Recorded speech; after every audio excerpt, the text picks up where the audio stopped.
26절에서 30절이네요.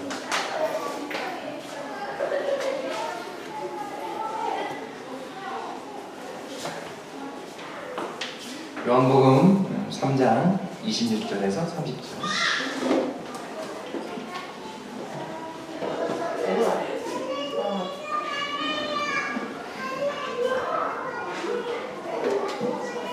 네.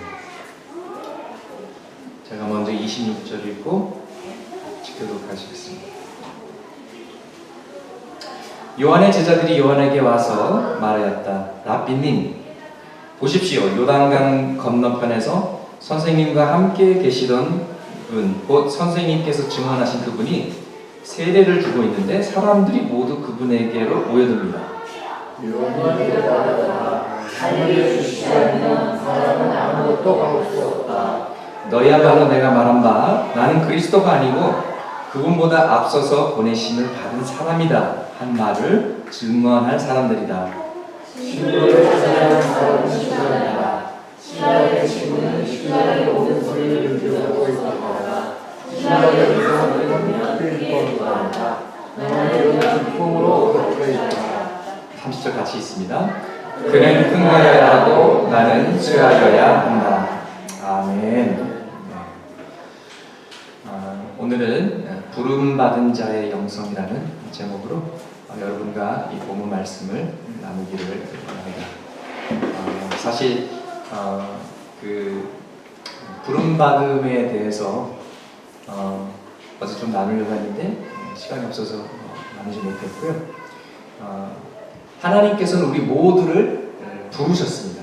먼저 우리를 구원함으로 부르셔서 우리를 구원해 주셨고, 또 구원 이후의 삶은 우리가 예수님을 닮아서 살라고, 원래 오리지널 하나님의 형상대로 살라고 부르셨는데 그것이 바로 거룩함입니다. 그래서 구원과 거룩함으로 우리 모두를 부르셨습니다. 모든 교회, 모든 그리스도, 이거는 다 공통적으로 주신 그런 말씀입니다.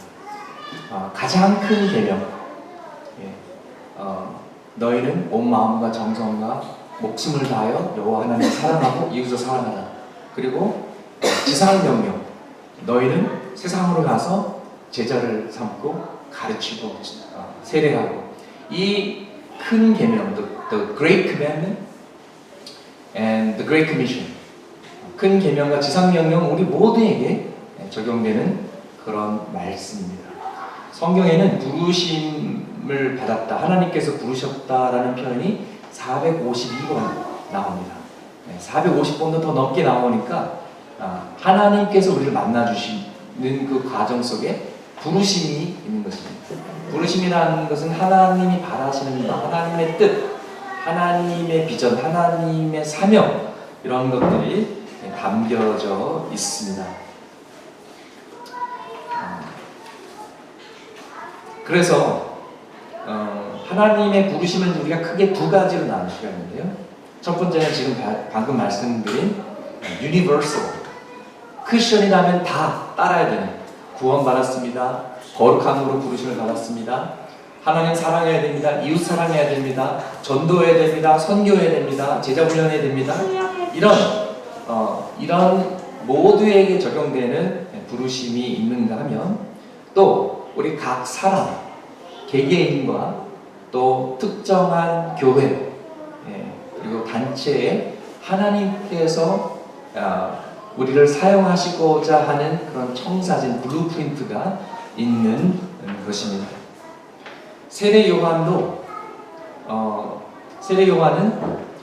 구약과 신약을 연결하는, 그러면서 메시아로 오시는 예수 그리스도를 세상에 인트로듀스하는, 소개하는 그런 역할을 감당하게 되었고, 그 부르심으로 부르심을 받았습니다. 여러분도 하나님께서 여러분을 만드셨을 때, 여러분의 DNA 속에, 여러분의 성향과 성품과 여러분의 탤런트와 은사와 여러분이 잘하는 것과 좋아하는 것, 여러분이 태어난 나라와 문화와 자라온 배경, 이 모든 것을 합해서 하나님께서 여러분만을 통해서 하시고자 하는 것이 있는 줄 믿습니다. 예. 우리가 모든 사람을 만날 수 있는 것이 아닙니다. 저는 목회자로서 오히려 여러분의 일터에서만 만날 수 있는 사람, 여러분의 동창회에서만 만날 수 있는 친구를 만날 수가 없습니다. 그렇지만 하나님께서 여러분만이 만날 수 있고 여러분만이 하실 수 있는 일을 하시고자 하는 줄 믿습니다. 그것을 분별해야 되는 것이고, 우리의 은사가 다 다른 이유, 그것도 거기에 있는 거죠. 우리가 다 은혜 받았다고 다 신학교 가고 다 목사 되고 다 선교사가 되는 것은 아닙니다. 그리고 여러분이 직장인으로서 프로페셔널로서 일을 하더라도 결국 여러분의 본업은 복음의 전도자임을 믿습니다. 아멘. 예. 그러니까 우리는 다 선교사입니다. 그런 의미에서 선교사라는 그런 우리가 그 배지를 달고 다니지 않는 것뿐이지, 우리가 우리의 진짜 잡은 교사가 아니에요. 회사에서 일하는 것이 아니에요. 엔지니어가 아니에요. 우리의 진짜 직업은 하나님을 알리고 하나님의 뜻대로 사는 것입니다. 근데 세례 요한은 부름받은 사람이 어떻게 살아야 되는지, 어떤 태도를 가져야 되는지, 어떤 신앙을 가져야 되는지, 그 부름받은 자의 영성을 너무나도 잘 보여주고 있습니다. 그래서 오늘은 세례 요한을 통해서 우리가 그러면은 부름받은 자의 영성이 어떤 모습인가 한번 살펴보도록 하겠습니다. 부름받은 사람은 먼저 외적 지향적이지 않습니다. 겉질에 초점을 두지 않고 내면에, 영혼에 초점을 둡니다. 세속적이지 않습니다. 세상의 흐름이나 세상의 철학, 세상의 가치관, 세상의 패션을 따르지 않습니다. 세례 요한의 패션은 유별났죠. 낙타 콧대라가 일찍부터 유기농 다이어트, 그쵸, 로얄 젤리와 메뚜기 먹고, 아마 건강했을 것 같아요. 마치 물을 거슬러 올라가는 연어처럼 세상의 흐름 속에 살지 않고 구별된 삶을 살았고 영적인 사람이었습니다. 내면 지향적인 사람이었고요. 제가 좋아하는 책 내면 세계의 질서와 영적 성장의 이제 부름받은 자의 이제 롤 모델로 이렇게 나오는데요. 내면 지향적인 그런 사람이었습니다. 그리고 세례 요한은 하나님의 부르심이 확실했기 때문에 좀처럼 흔들리지 않았어요. 외부의 프레셔에 타협하지 않았고, 그것이 그의 내공의 힘이었고, 그 내면의 가운데는 예수 그리스도와의 관계, 하나님과의 관계가 그를 지탱할 수 있는 힘을 부어주었던 것입니다. 그리고 그 힘이 결국 하나님이 주신 미션을 완성케 하게 했던 것입니다. 우리가 사람을 절대 외면으로 판단해서는 안 됩니다. 그러다 보면 낭패가 됩니다. 구약의 프라임 example이 사울 왕이 아니겠습니까? 키가 컸습니다. 잘생겼습니다. 헌출한, 야, 누가 봐도 이거는 왕같이 생겼다. 리더급이다. 그러나 그가 외면은 번지르르 했지만은 내면에는 게을렀습니다. 반면에 다윗은 정말 내면에서부터 하나님을 향한 목마름과 그리고 하나님의 마음과 합치는 그런 아름다운 모습이 있었습니다. 하나님은 중심을 보십니다. 영혼을 보십니다. 그리고 겉으로는 별로인 평범하고 그렇게 탁월하게 보이지 않는 사람도 사용하십니다. 아멘. 그래서 저 같은 사람도 사용하시는 거 아니겠습니까? 아멘. 네, 여러분 좀 평범해도 괜찮습니다. 세상적으로 뭐 그렇게 막 탁월하게 성공하지 않아도 괜찮습니다. 그러나 우리가 신앙만큼은 뒤지지 않았으면 합니다. 오히려 우리가 신앙면에서 딸린다면 우리가 억울하게 생각하고 더 열심히 기도하고 신앙생활 했으면 합니다. 세례 요한은요, 어떻게 보면은 직업을 잃은 남자였습니다. 세례 요한은 정말 진리를 말하는 사람이었어요. 절대로 거짓말을 안 하는, 거짓말을 못하는 사람이었어요. 정말 목에 칼이 들어와도 할 말은 하고 진리를 말하는 전형적인 선지자였습니다. 그래서 그런지 선지자들은 평균 수명이 짧아요. 쓴말 하거든요. 진리를 말하거든요. 그래서 뭐 돌에 맞아 죽고 뭐 사형당하고 순교하고 그렇습니다. 유대인 종교 지도자들에게 도전했습니다. 너희들은 너무 민족주의에 또 어떤 종교적인 우월함으로 사람들을 깔보고 정말 전도하고 거룩하게 산 그런 데 관심이 있다기보다는 교만하고 오만하다. 회개해야 된다. 이렇게 도전했던 것이죠. 마틴 루터가 마치 97 반영문을 붙이고 정말 교회의 개혁을 외치고 회복과 회개를 외쳤던 것처럼 그런 역할을 했고, 사실 그런 모습들이 우리에게도 오늘도 필요합니다. 오늘도 교회 안에는 잘못된 신앙들, 변질된 복음, 기복신앙, 교회 안에서도 물질 제일주의가 판을 치고 있고 내면보다는 외면을 중요시 여기는 그런 안타까운 모습들이 있습니다. 하나님께 기도해서 내게 복을 주셨다. 그게 뭐 어때서? 내가 고생해가지고 천막에서 개척교회 해가지고 대형교회를 만들어가지고 내 아들에게 세습했다. 그게 뭐 어때서? 내가 고생했으니까 당연히 복 받아야 되는 거 아니야? 이런 잘못된 교회를 자기 것이라고 착각하는 어떤 기복신앙의 연결선에서 이것이 가능하게 되는 것이죠. 세례 요한은 아부할 줄도 모르고 거짓말할 줄도 모르는 진정한 하나님의 사람이었습니다. 세례 요한에 대한 그런 성경 말씀을 읽기만 해도 그의 내공이, 그의 영성이 느껴지지 않습니다. 그의 부모는, 아버지는 제사장이었고 경건한 사람들이었습니다. 어머니도 그렇고 엘리자베스도 그렇고. 근데 부모가 늦은 나이에 세례 요한을 가졌기 때문에 세례 요한이 어려서 일찍 돌아가신 것 같습니다. 일찍이 홀로 서게 됐습니다. 광야에서 살았습니다. 광야라는 것은요, 정말 생명이 가능치 않은, 생명이 살기가 힘든 곳입니다. 그렇기 때문에 광야는 하나님을 의지하는 법을 배우는 곳입니다. 이스라엘 백성들을 하나님께서 광야로 이끄신 것도 거기에 목적이 있습니다. 하늘에서 내려오는 만나를 먹고 바위에서 쏟아나는 반석에서 나오는 그 물을 마시면서 하나님을 의지하고 하나님의 은혜를 체험케 하기 위해서 하나님께서 의도적으로 광야로 이끄셨습니다. 우리도 우리의 신앙생활이 편하게만 하는 것이 아닙니다. 좋기만 하는 것이 아닙니다.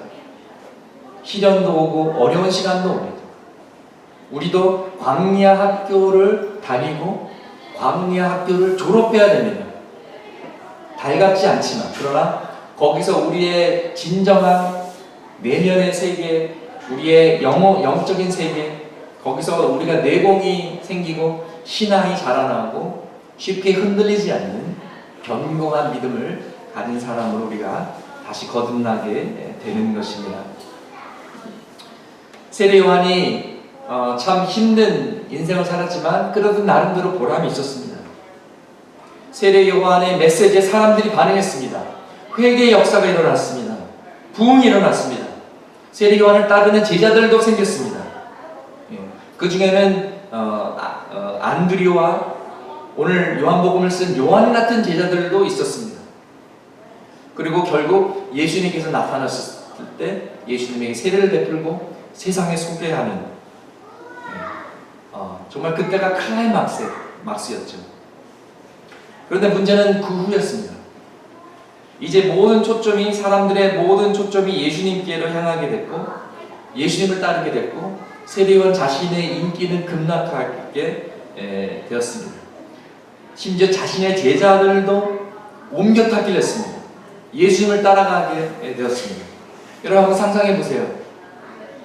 여러분이 15년, 25년 셀러리맨 하다가 돈을 아끼고 모아가지고 그 치킨집을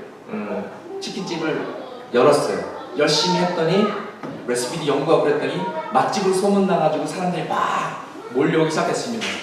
그래서 잘 하고 있는데 막 인기도 있고 좋은데 그러다가 바로 옆집에 또 다른 치킨집이 내 레시피를 훔쳐가지고 거기서 똑같은 치킨을 만들고 있는 거예요. 그러면 그리고 막 고객들은 막 줄고 그러면 얼마나 가슴 아프겠어요.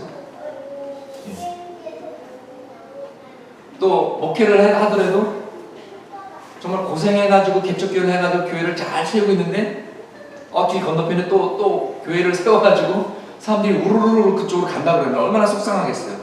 인간적으로 마음 아프겠죠. 저는 목회하면서 한 사람 빠져도 마음이 아픈데 세례 요한의 제자들마저도 세례 요한을 버리고 예수님께 옮겨가는, 인간적으로 좀 섭섭하거나 서운하거나 좀 마음이 아픈 면도 있었을 거예요.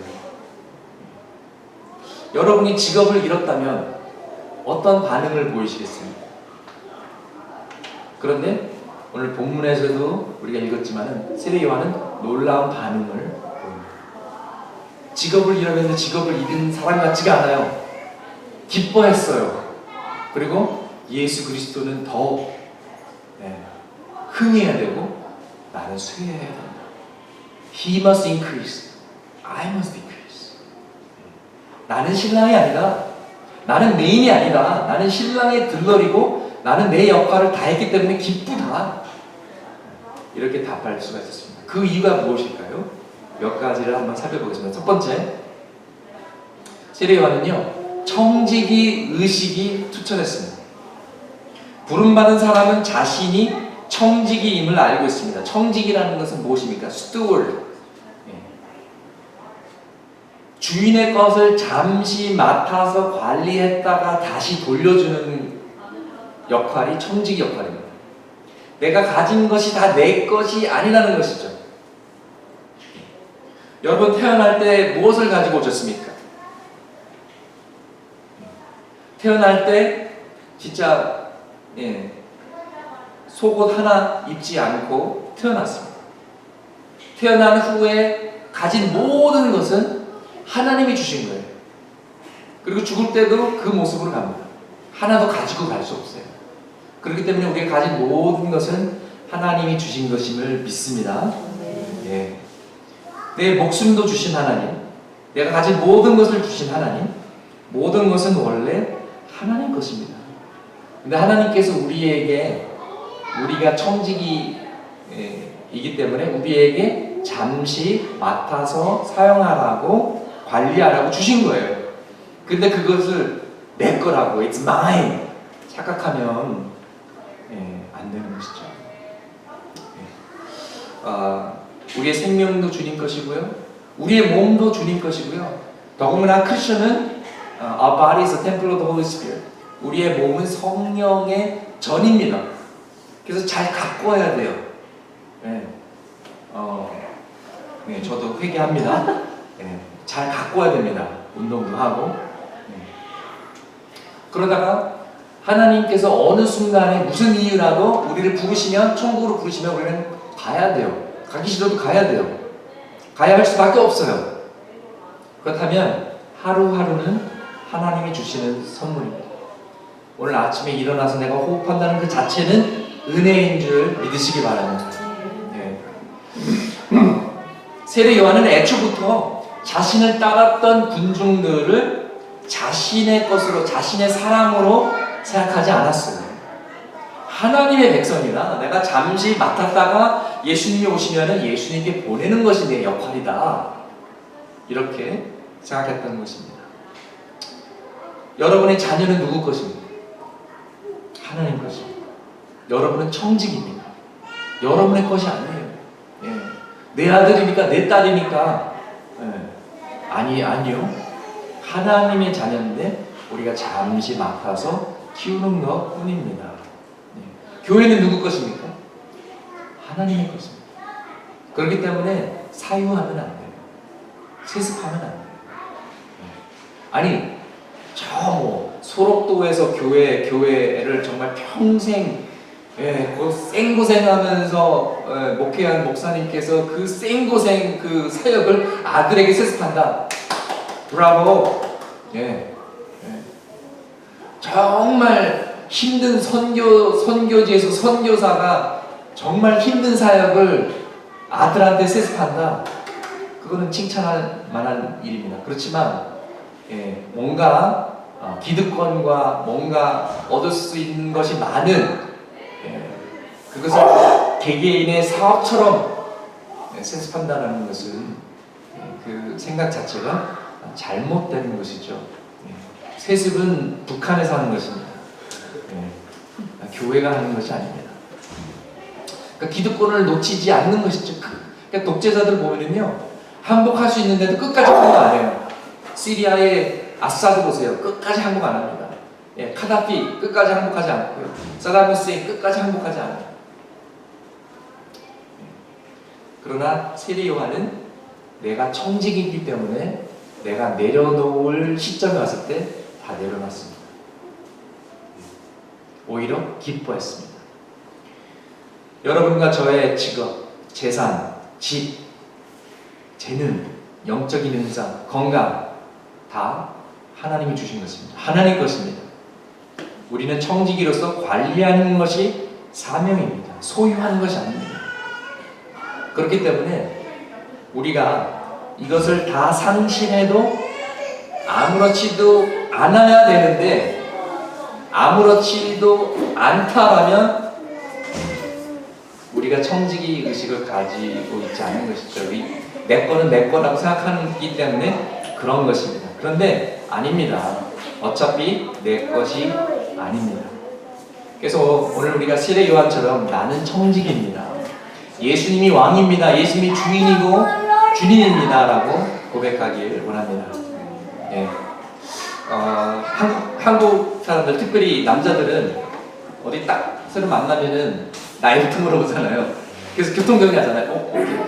형이네? 형, 동생. 쫙 교통정리하고 그 다음부터 이제 우리도 교통정리가 필요한데 우리의 삶의 왕이 누구냐? 우리의 진짜 주인이 누구냐? 예수님, 하나님. 이 교통정리부터 하고 들어가야 됩니다.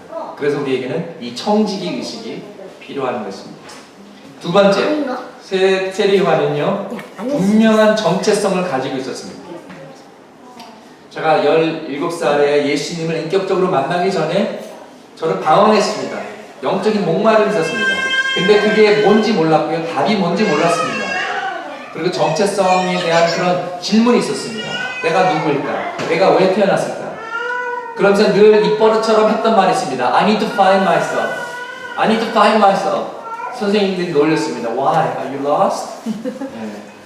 네, I was lost. 근데 그 자체도 몰랐어요. 그러다가 주님을 만나면서 제 자신을 발견하게 되었고요.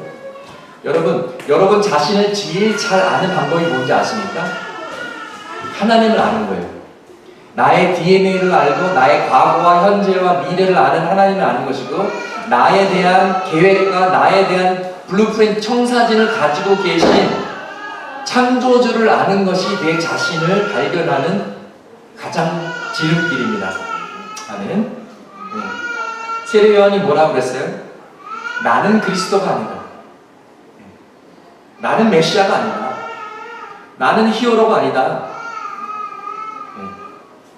근데 이렇게 말을 하지 않더라도 이런 생각을 가지고 사는 사람들이 있어요. 내가 모든 문제의 해결사야. 걱정 마. 내가 해결할게. 어떤 그 히어로 컴플렉스를 가지고 사는 사람들이 있어요. 어떤 대형교회 목사님 얘기하는 걸 보면은 막 본인이 막 나라와 민족을 살릴 것 같고 뭐 본인 교회 오면은 다 문제 해결될 것 같이 얘기하는 약간 좀 메시아 컴플렉스를 가진 교만에 빠진 사람들이 있습니다. 성경에 보면은 우리가 주님 앞에 나는 무익한 종입니다 라고 고백할 수 없다는 그런 말씀이 나오는데 저는 옛날에 그 말씀을 읽으면서 에이, 설마 뭐 그래도 완전 무익한 종은 아니지. 그래도 조금이라도 내가 그래도 뭔가 좀 하나님의 나라와 교회에 좀 도움이 될 만한 사람이지라고 생각을 했었어요. 그리고 저도 뭐 한때 좀 미래가 유명한 그런 목회자였거든요. 예, 그래도 꽤 잘 나가는 목사였고요.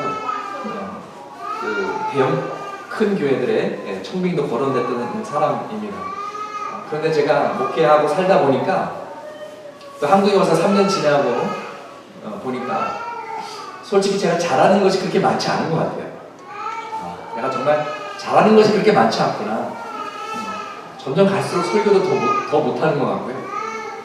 행동도 못하고 별로 잘하는 게 없구나 이런 생각이 듭니다. 내가 오히려 주님께 폐를 끼치지 않았으면 좋겠다.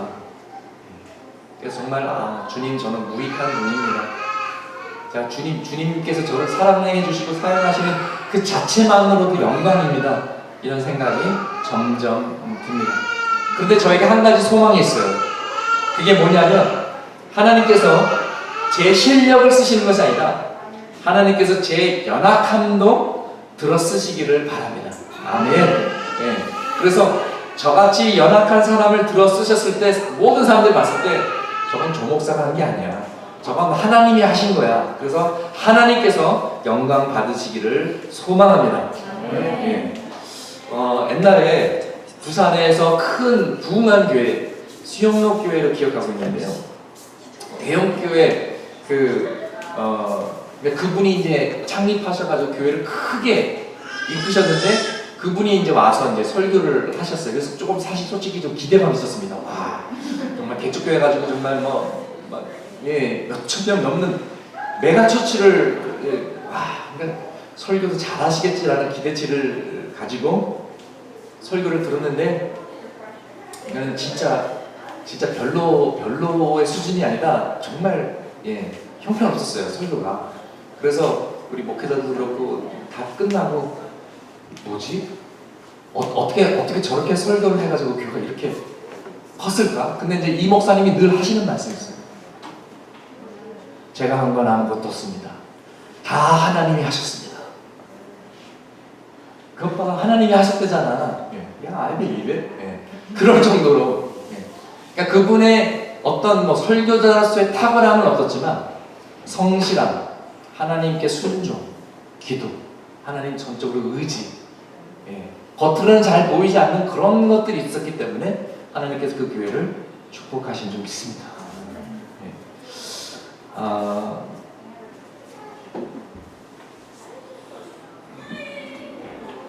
여러분은 역할과 사람을 잘 분리하실 수 있습니까? 여러분 자신의 역할과 여러분의 존재를 잘 분별하실 수 있으십니까? 그래서 여러분이 어떤 자리에서 물러나셨을 때 여러분의 정체성이 흔들리지 않을 수 있습니까? 나는 이 부서의 부서장이야. 나는 팀장이야. 나는 아빠야. 나는 엄마야. 엄마가 나의 정체성인데 아이들이 대학교 가버리면 어떻게 되는 거죠? emptiness syndrome 같이 막 우울증이 오는 게 그런 것이죠. 우리는 human doing이 아니라 human being이죠. 우리가 일하는 것은 굉장히 중요합니다. 그렇지만 일하는 것이 if the work defines us, 그러면 좀 문제가 되는 거죠. The work should flow out of who we are, our identity. That work shouldn't define our identity. 사람들이 은퇴를 힘들어하는 이유가 바로 여기 있는 것입니다. 저희도 내년이면 이제 에미가 이제 대학교를 가기 때문에 이제 empty nest가 오는데요. 기도 많이 해야겠죠. 두렵습니다. 근데 세례 요한은 자신의 정체성에 충실했습니다. 나는 그리스도가 아니다. 나는 그냥 그리스도의 들러리다. 인기가 올라간다고 교만하지도 않았고 인기가 떨어진다고 우울해하지 않았어요. 왜냐면 광야 시절에 이미 그 내면의 세계가 잘 정리되었고 하나님의 음성을 듣고 움직이는 훈련이 잘 되어 있었기 때문입니다. 여러분, 여러분의 흔들리지 않는 정체성은 딱 하나예요. 천년 만년이 지나도 변하지 않는 불변하는 정체성은 딱 하나인데 그것은 여러분은 하나님의 사랑을 받는 하나님의 자녀라는 것입니다. 예. 여러분의 정체성이 나는 딸이야. 근데 부모님 없으면 어떡해요? 나는 엄마야. 근데 아이들이 없으면 어떡해요? 나는 목사야. 은퇴하면 어떡해요? 그러나 변하지 않는 정체성이 있는데 하나님과의 관계에서 나오는 정체성입니다. 하나님이 영원하시기 때문에 하나님과의 관계는 영원합니다. 아멘. 그거를 붙잡으시고요. 모든 것을 잃어버리고 모든 것을 상실해도 우리는 구원을 잃지 않고 하나님의 관계, 하나님의 사랑을 잃지 않기 때문에 그것만큼 더 확실한 것은 없습니다. 세 번째로 세례 요한은요, He had a clear sense of purpose. 흔들리지 않는 목적 의식을 가지고 있었습니다. 나는 그리스도의 길을 예비하는 광야의 목소리다. 신랑을 소개하는 들러리다. 이것이 내 목적이다. 신부를 신랑에게 인수인계하는 역할이 내 역할이다. 그렇기 때문에 관심을 자신에게 끌으려고 하지 않았고 예수 그리스도에게 집중하도록 하였습니다. 그래서 예수님께서 지나갈 때마다 보라! 이 세상의 죄를 지고 가는 하나님의 어린 양이다 라고 이렇게 소개했던 것입니다. 그 목적과 그 역할에 충실했습니다. 다른 역할이나 다른 모습을 가지려고 하지 않았습니다. 여러분, 종료주일에 예수님께서 십자가에 달리시기 바로 전 주일에 예루살렘 입성한 거 기억하시죠? 호산나 호산나 외치면서 종려나무 가지를 흔들었던 그때 예수님께서 당나귀를 타고 갔습니다. 여러분과 제가 그 당나귀라고 잠깐 한번 상상해 보세요. 그렇죠? 당나귀의 눈에는 뭐 별로 한 것도 없고 그냥 걸어가는데 사람들이 호산나 호산나 막 박수치고 난리가 난 거예요. 그럼 당나귀의 입장으로서는 아싸 좀 멋있게 좀 걸어볼까? 그럼 굉장히 웃긴 상황이 아니겠습니까? It's not about you 당나귀 It's not about you. It's about Christ, whom you are carrying. 그렇기 때문에 우리는 그 역할 자체에 만족해야 됩니다. 나를 좀 봐주세요. 어떤 사람들은 너무 하는 말과 행동에서 나타나죠. 날 좀 보소, 날 좀 보소. 내가 중심이 돼야 돼. 내가 어떻게든 끼어야 돼. 아니요. 때로는 좀 뒤로 물러나서 빛도 없이 이름 없이 숨어서 섬기는 그 모습이 더 아름다운 줄 믿습니다. 그러나 하나님은 기억하십니다. 하나님은 보고 계십니다. 아무도 알아주지 않더라도 아무도 박수치지 않더라도 은밀히 보시는 하나님께서 기억하시고 여러분을 축복하실 줄 믿습니다.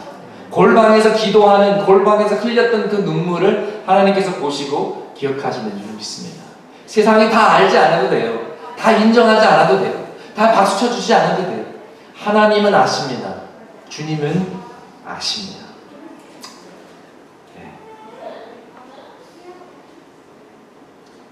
그래서 나는 주님의 당나귀입니다. 그렇기 때문에 그냥 내가 맡은 게 충실하면 되는 것입니다.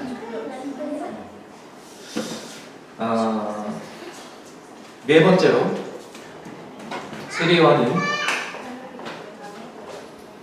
He knew when to let go. 부름받은 사람은 언제 내려놓고 언제 떠나보내야 되는지를 압니다.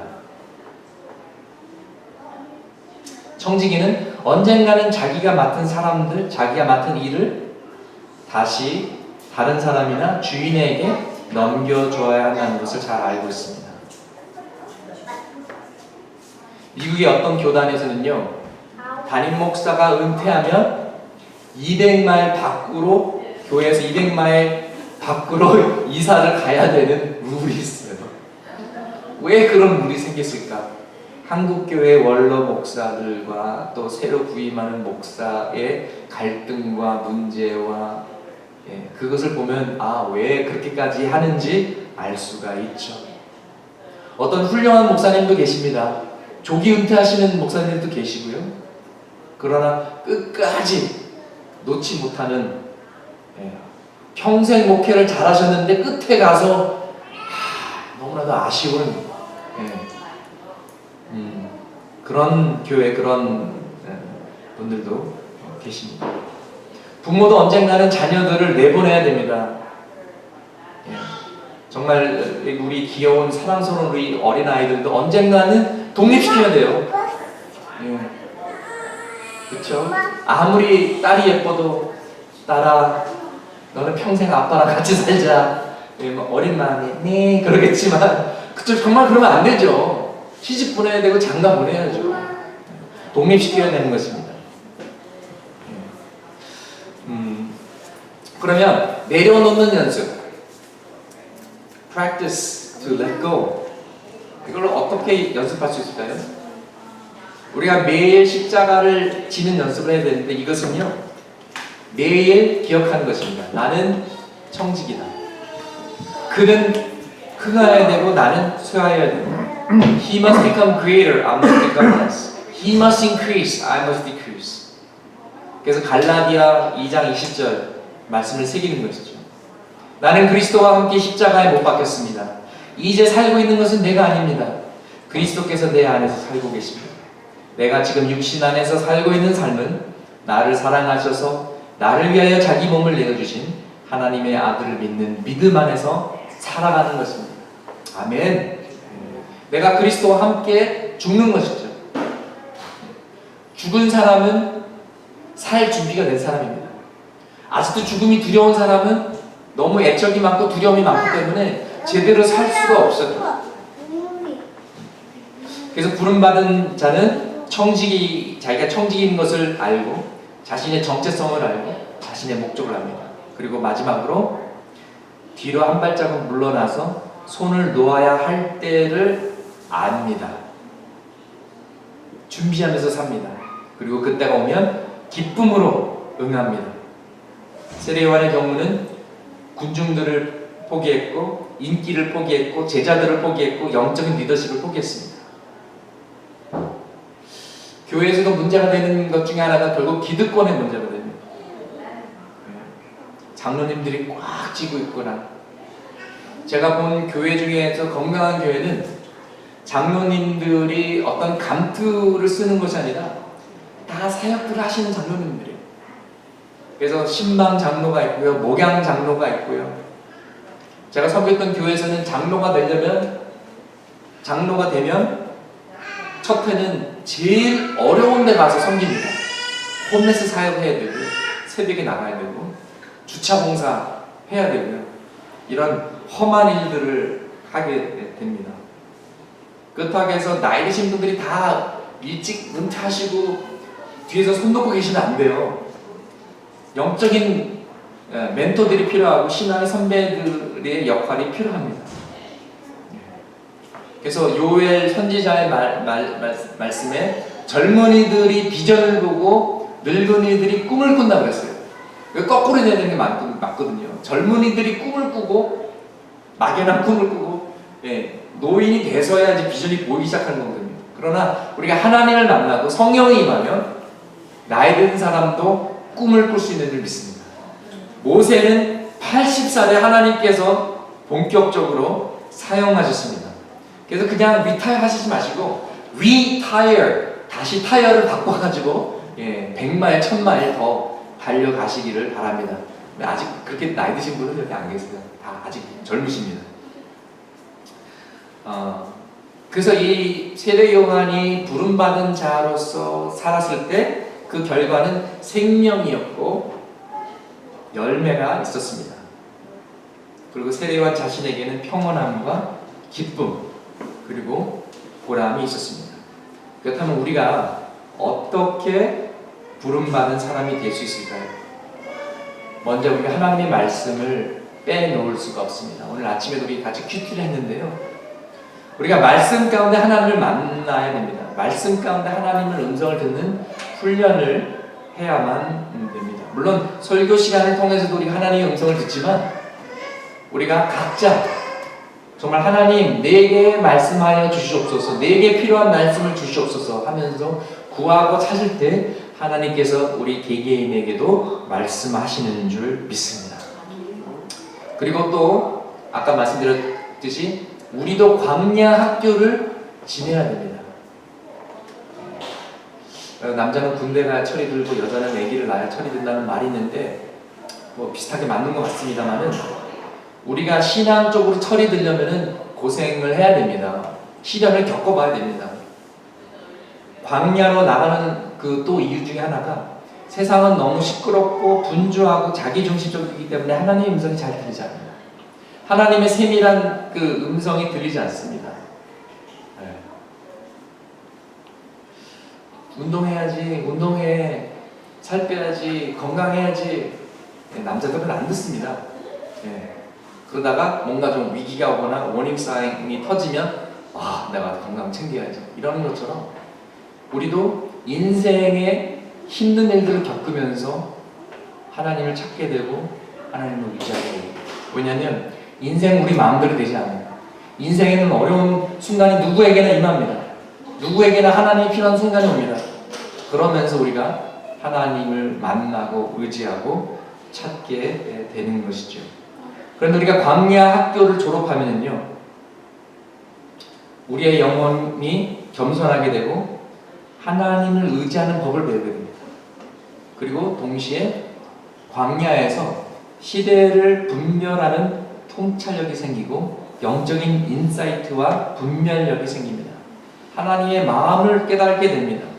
하나님의 목적과 비전, 계획, 회복과 부흥으로 가는 길을 보게 됩니다. 그래서 우리가 개개인으로서 또 교회로서 이런 것을 보면서 우리 교회도 잘 돼야 되고 우리 가족도 잘 돼야 되고 여러분도 잘 돼야 되고 저도 잘 돼야겠지만 그것을 뛰어넘어서 우리 나라와 민족과 이 시대를 위해서 우리 사회를 위해서 우리가 할 수 있는 것이 무엇인가, 그것을 깨닫고 그것이 우리의 비전과 방향성에 포함되길 소망합니다. 우리 교회의 비전이 그냥 우리 교회만 잘 되는 것으로 끝나는 것이 아니라 우리 교회를 뛰어넘어서 남도 잘 되고 주변도 잘 되고 우리 나라와 민족도 잘 되는 어떤 미래지향적인 소망을 주는 새소망 교회가 되길 소망합니다. 아브라함의 삶은 그렇습니다.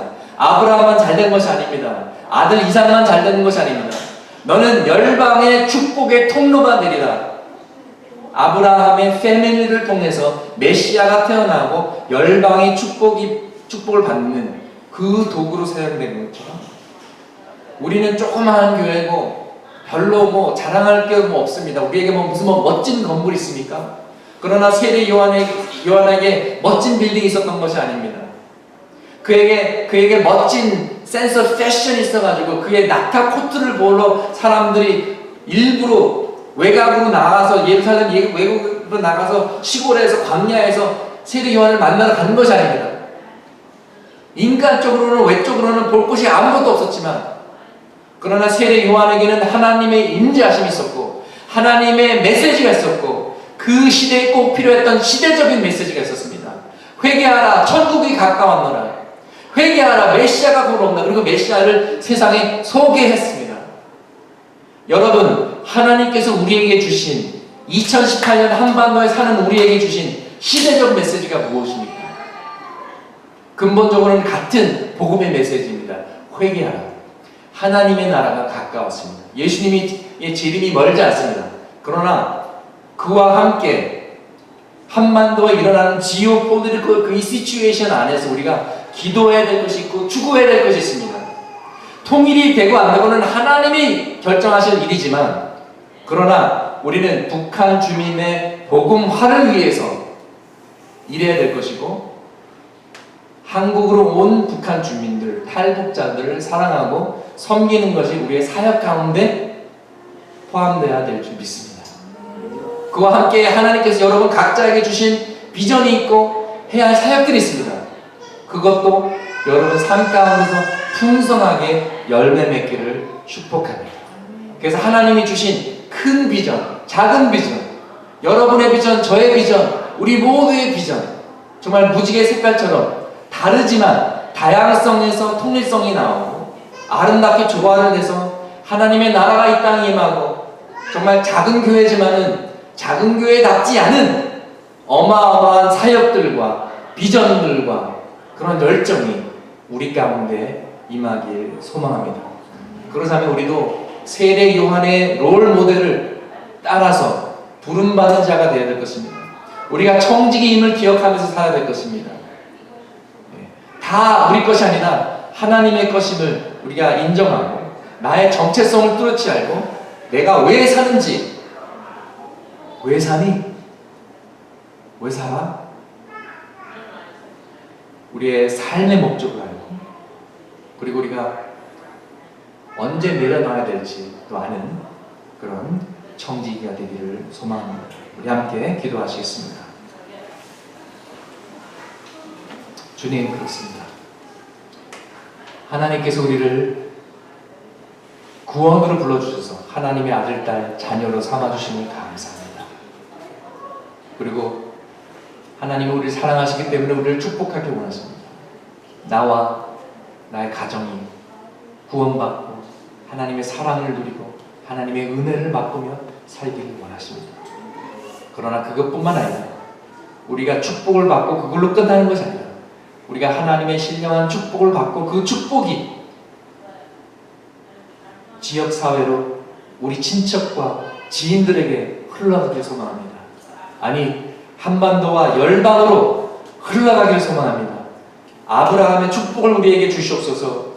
우리 가정만 축복받는 것이 아니라 우리 교회만 축복받는 것이 아니라 주님, 우리를 통하여서 주여 우리 나라와 또 민족과 열방이 축복받게 하여 주시옵소서. 그래서 결국에는 예수 그리스도께서 영광 받으시고 우리를 통해서 그리스도의 향기가 드러나며 복음의 그런 모습이 나타나고 복음이 전달될 수 있도록 우리 모두를 사용하여 주시옵소서.